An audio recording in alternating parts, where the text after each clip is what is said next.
Hello everyone, this is Kiki and welcome to my art journey. In this video I'm taking the Skull Kid that I created last year for Linktober and recreating it digitally. One of the reasons I wanted to do this one, I've been trying to go through all of my favorite Linktobers from the past year and just fix them up a little bit.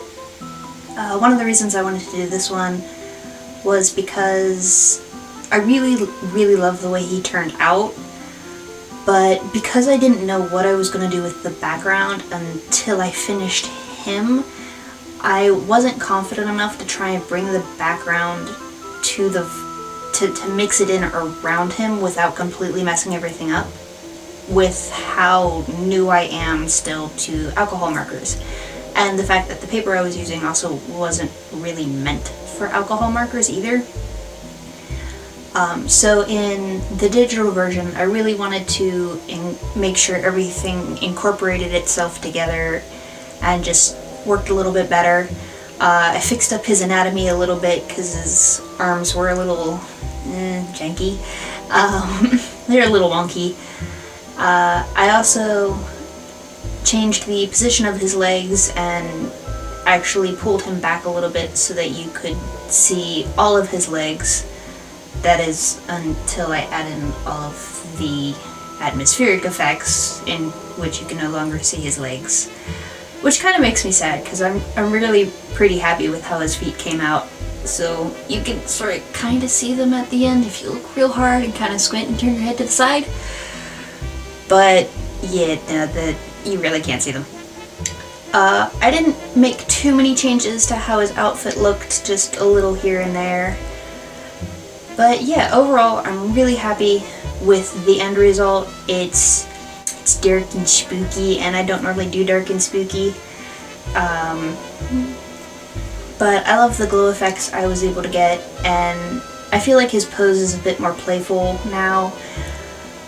I think I had mentioned it when I originally did him for the Linktober video, but this is my version of Skull Kid for the story that I was writing, that I want to get back into writing, but just have not found the time to do.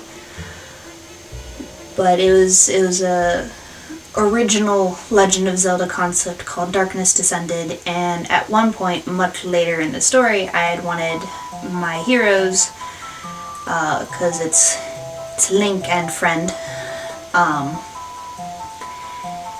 to meet. I completely lost how words work there. To end up in a sort of Lost Woods where they meet him at the beginning, and he basically tells them, you know, enter if you want, but be careful because, you know, it's a dangerous game in here. And the idea was that he offers them help if they can do like this silly little task for him, but even after doing the task, it's still kind of a keep up or you'll get left behind. He's more mischievously dark than playful, but he's not bad, is kind of how I was picturing him in my head. Is he's sort of like gatekeeper to the area. He's not just there. I don't have a name for his little fairy friend. I'm not sure if his little fairy friend has a name. Probably, but I don't know. But yeah, like I said, I'm really happy with how he came out. I love how his shoes came out. His foot that's up probably could have been a little bit bigger, but I'm happy with how I got all the colors and how he sort of fits together.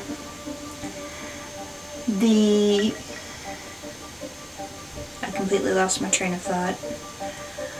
The skin color was sort of meant to be based off of the Twilight one, because he's not really, if I remember, he's like more of a blue.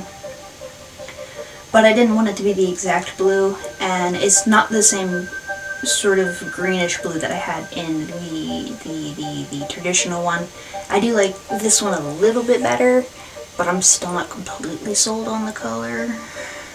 But yeah, overall I'm really happy with how he turned out. I'll let you watch the rest and see you at the end.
quick advertisement. I have the ability to get merch, things like mugs or magnets or garden flags or rectangle patches or even t-shirts.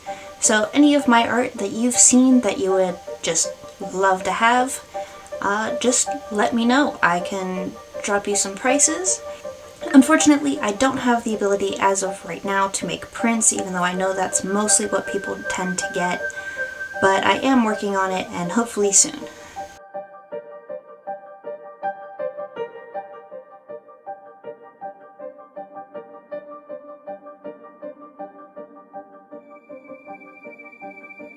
So at the end here, just about, once I figure out how much bright I want and how much dark I want and where I want the bright and the dark, the pretty much only light source is the fairy, and it is nighttime in the fog, so I really wanted to try and emphasize that.